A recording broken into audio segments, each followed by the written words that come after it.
Hey there, Larissa at Prodigal Pieces here. I'm back with an outdoor DIY for you that we have been excited to do. What you see is a mess behind me right now on the outside of our house, on the side of our garage, where we used to have actually a trash bin that was there when we bought the house and it fell apart. And we have since been storing our bikes. We have 8 of us in our family, so we have lots of bikes. And we want to build a bike shed that's kind of like a lean-to, if you will, attached to the house, but that'll provide us the space that we need to put our bikes out from under this ridiculous tarp, store some helmets and maybe some other things depending on how we can get this all laid out. But we want to share with you because we know we've had lots of people ask, please share the plans when you do this project, because I've been talking about it for a while. So let's show you what we're going to do to improve this area to make storage and even an eye-appealing thing, all on a budget. There's an old concrete sidewalk here. This ramp goes up to our door, which is not functional. We're going to be repairing that hopefully the rest of the summer, but we're doing what we can. What I did is because the sidewalk was here, the pavers had been cut to fit the shape of the sidewalk there, so I went and dug that out and put in some pavers to make a square footprint here so we can add the shed.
Hey guys, today's the day. I have been battling the weather. My husband and I both have been working straight, trying to get this done in between rain. We have had so much rain this season.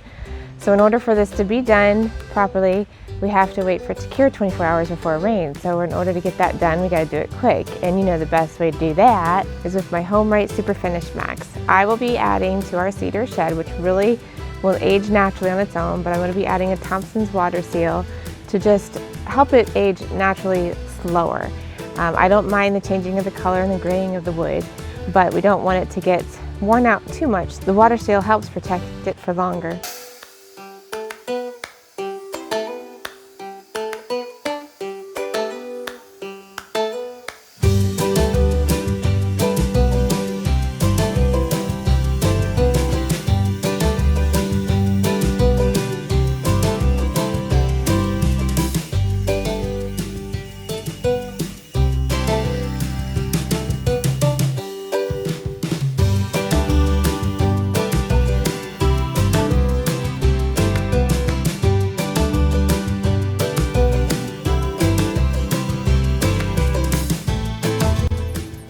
Okay, one coat and it's done. Now, if you noticed, I had taped off the hardware because I didn't want it getting any buildup in there.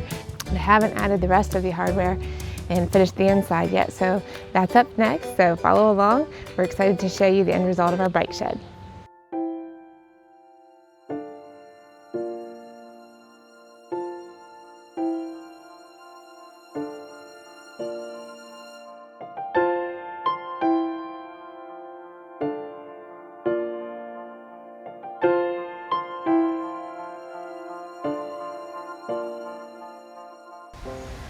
Okay, well the shed is done. One coat of that spray went on perfectly, but really we couldn't be happier with the outcome. We're excited to have the storage space for us. That will definitely be bonus even in the winter months when we have everything stored up. But I hope you enjoyed this. I invite you to come over to the blog, prodigalpieces.com, where we have more details on things that we did and ways that we improved the plans that we used. And I also invite you to sign up and subscribe to the channel. Sign up for the newsletter so you get everything right in your inbox for free. Until next time, Larissa at Prodigal Pieces. Bye!